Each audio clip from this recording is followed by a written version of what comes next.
अस्सलाम वालेकुम नाज़रीन, प्रोग्राम है आज पाकिस्तान के साथ। कुछ वीडियो सोशल मीडिया से मिली है, हमारे पास मौजूद है, किसी को चाहिए हो तो हमसे ले सकता है। शोहदा पे सियासत, हमारी औकात अब ये रह गई ये सियासत की भी और हमारे जो जर्नैल हैं उनकी भी, कि जो लोग शहीद हो चुके हैं उनके ऊपर हम सियासत करते हैं, किराए के ऊपर बंदे लेके आते हैं। कल 2 वीडियो सोशल मीडिया से मुझे मिली।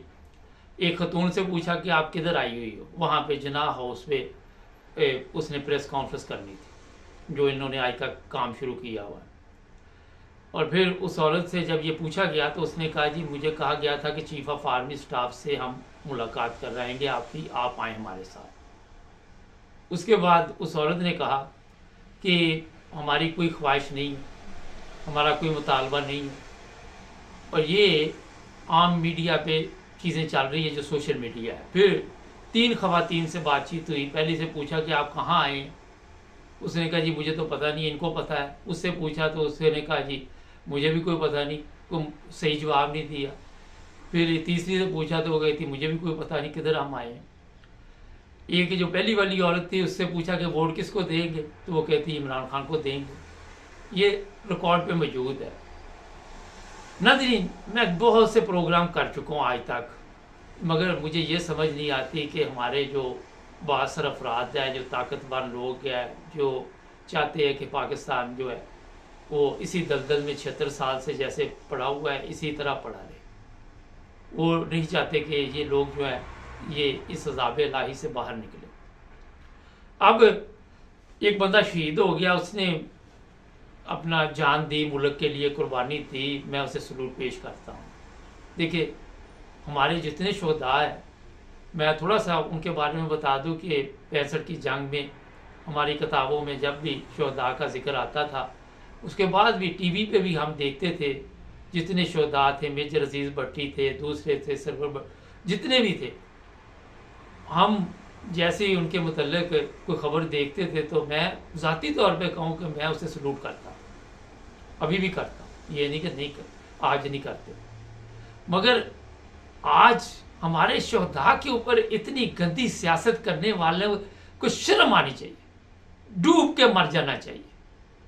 अगर आपकी अपनी औकात कोई नहीं है किसी को ये बताने के लिए कि हमने कोई काम किया है, हमारी ये क्वालिटी है, आप वो लोग जो इस दुनिया से चले गए उनके नाम पे लोगों को लेके आते हैं, उनसे झूठे बयानात दिलवाते हैं, झूठी प्रेस कॉन्फ्रेंस करवाते हैं, मुकम्मल तौर पर झूठ उनको सिखाते हैं, वो भूल जाते हैं।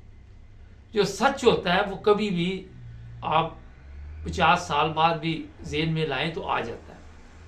जब आपने एक प्रोपेगेंडा करके 9 मई का एक ड्रामा किया, पूरी सोशल मीडिया लान तान कर रही है, और होता है ना कि एक शर्म आ जाती है कि यार ये इन लोगों को हमारे ड्रामा जो है वो बेनकाब हो गया और हम लोग जो है वो अब कोई शर्म ही खा ले।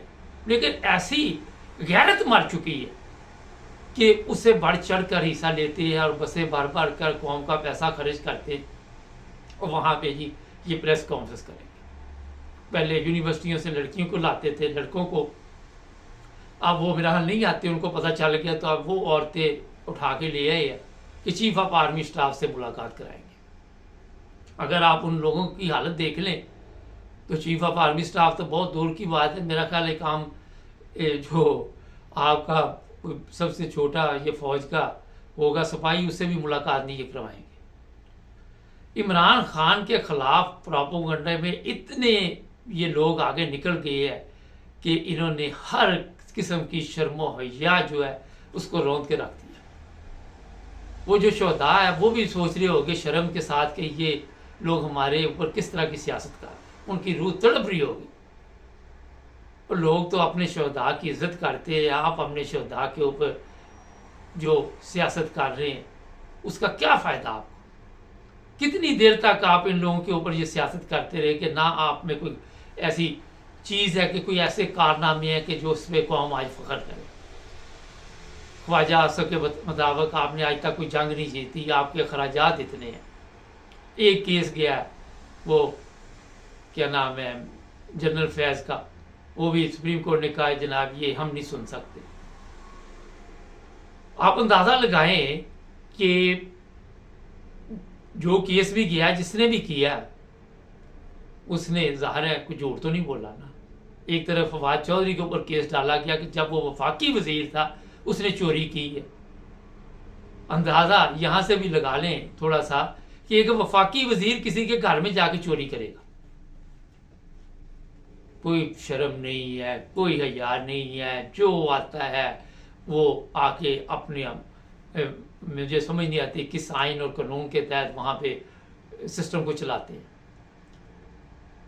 आप जो लोग शऊर रखते हैं, जो समझ रखते हैं, वो ये समझ सकते हैं कि आज जो पाकिस्तान में हो रहा है बिल्कुल ही गैर इस्लामी, गैर अखलाकी, गैर इंसानी, और मेरा ख्याल है कि इस तरह तो जानवर भी नहीं करते। जो हालात इन्होंने पैदा किए हुए, उन औरतों को लालच देकर जिस तरह ये अपने इंतखाबात के जो भी इनके प्रोग्राम होते हैं वहाँ पे भी आपने इनकी हालत देख ली। एक औरत जरदारी के जलसे पे पैसे दे के लाए, वो जरदारी के खिलाफ ही बोल रही, उनको पता ही नहीं होता किससे मिलना है।